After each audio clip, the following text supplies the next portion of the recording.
I think this should be an entirely separate podcast because you've been scoring really good marks in essay subsequently.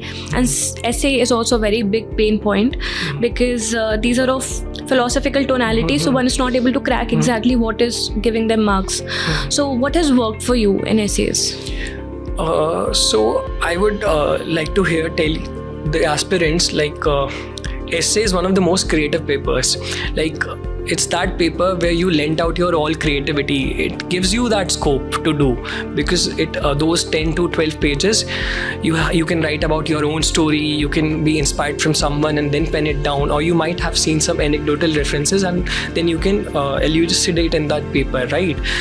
So be creative more in your essay. Try to be unconventional, I must say. And the expression matters a lot. Essay is all about how you have written your essay, the particular expressions that you are using. So one of the most important things which I feel in an essay is that for every expression that you are penning down, in your mind will always have a better expression. So just pause for a second and think whether I could have written a better expression.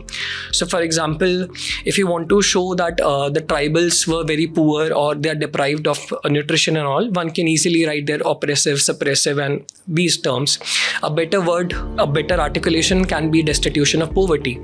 But I have written in my 2022 essay that I used the reference of a shrunken penis, and which was actually being quoted by which I took help from the Mahashweta Devi works on her tribal works, and she has written that the penis has been so shrunken that the tribal feels actually very malnourished or they're very suppressed.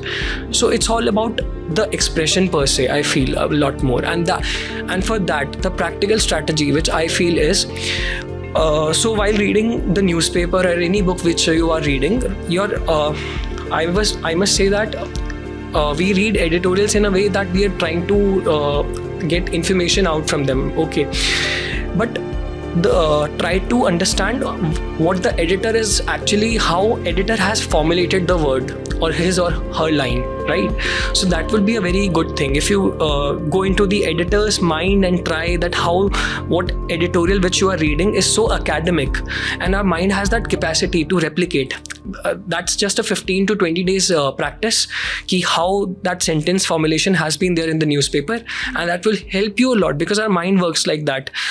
It will replicate those things in the subsequent when you're penning down the essay. So that I think is a very doable strategy.